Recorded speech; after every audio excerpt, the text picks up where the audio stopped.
तब नीले गगन में गर्व से लहरा रहे तिरंगे को नमन करती हूँ। फिर यहाँ उपस्थित सभी अतिथियों, respected principal ma'am, director sir व सभी टीचर्स और विद्यार्थियों का तहे दिल से अभिनंदन करती हूँ। मैं इन 4 पंक्तियों के साथ अपनी स्पीच की शुरुआत करती हूँ। मैं उनको शब्द चढ़ाती हूँ, हिंद जिनकी नाम था, हिंद जिनकी जान था, नाम हिंदुस्तानी जिनका मजहब हिंदुस्तान था, रक्त से रंगते थे धरती को अरियों की ललकार पर, जय हिंद का नारा सदा लिखा था जेलों की दीवार पर, अरे बदन पे बंधी थी बेड़ियां, दिल मगर आजाद था, और रक्त के अंतिम कतरे में भी भारत जिंदाबाद था। अपने देश के लिए सर्वस्व न्योछावर कर देने वाले महापुरुषों और स्वतंत्रता सेनानियों की बदौलत हमें 15 अगस्त 1947 को स्वतंत्रता तो मिल गई, लेकिन यह स्वतंत्रता तब तक अधूरी रहती जब तक यहाँ का संविधान न रचा जाए। अतः राष्ट्र निर्माताओं की अधीनता में 26 जनवरी 1950 को भारत का अद्वितीय संविधान लागू किया गया। ये बात अब भी जेहन में रखनी शेष थी। भारत की गौरव गाथा बार बार दोहरानी है प्यारा भारत देश हमारा, हम सब हिंदुस्तानी है। परंतु भारत आज अनेक गंभीर समस्याओं से जूझ रहा है।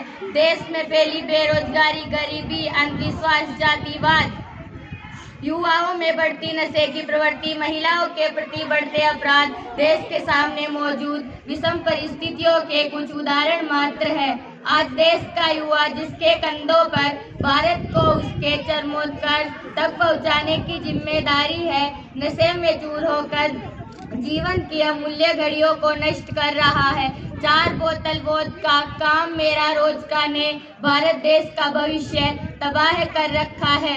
एक बच्चा जिसे जिस उम्र में पढ़ना चाहिए कारखानों और होटलों में काम करने को मजबूर है। एक और प्रतिवर्ष देश में हजारों टन खाद्यान्न खराब हो जाता है, दूसरी ओर 3 लाख लोगों को भूख से जान गंवानी पड़ती है।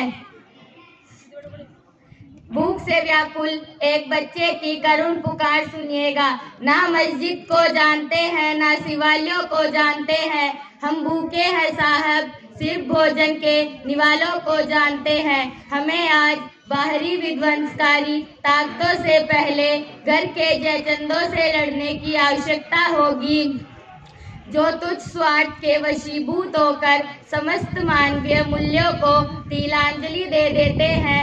ऐसे लोगों को उनकी जगह दिखाने के लिए ये 4 पंक्तियां ही काफी है। तू परिंदा है तो ये आसमान तेरा है, तू दरिंदा है तो ये शमशान तेरा है, भाईचारे से रहना है तो रहे इस जमीन पर, वरना ये कब्र भी तेरी है और ये कब्रिस्तान भी तेरा है। एक देशद्रोही से ज्यादा देशभक्ति तब आहत होती है जब कुछ लोग अपने बूढ़े माँ बाप को वृद्धाश्रम की चौखट पर छोड़ आते हैं। कराह उठती है वो आहत जब हम मुसीबत में फंसे लोगों की जान बचाने के बजाय उनके साथ सेल्फी लेकर सोशल मीडिया अकाउंट्स पर अपने लाइक्स बढ़ाने में लगे रहते हैं। हम एक ऐसे समाज में जीते हैं जहां लड़के लड़कियों के साथ दोस्ती तो करना चाहते हैं, लेकिन अपनी बहनों को उनसे दोस्ती करने की इजाजत नहीं देना चाहते। आखिर कैसा विरोधाभास है ये। देश में एक और महिला सशक्तिकरण की एक सुखद छवि प्रस्तुत की जाती है और दूसरी ओर विश्व की प्रत्येक चौथी महिला अपने जीवन में घरेलू हिंसा सहती है।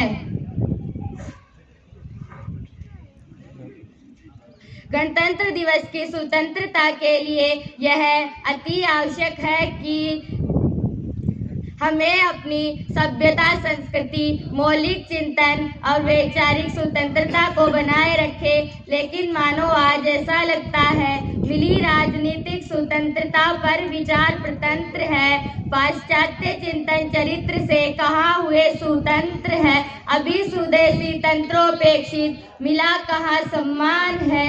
और अगर अगली पंक्ति में मैं अपनी बात आपके दिल तक पहुंचा सकूं तो ये सभागार तालियों से गूंज उठे।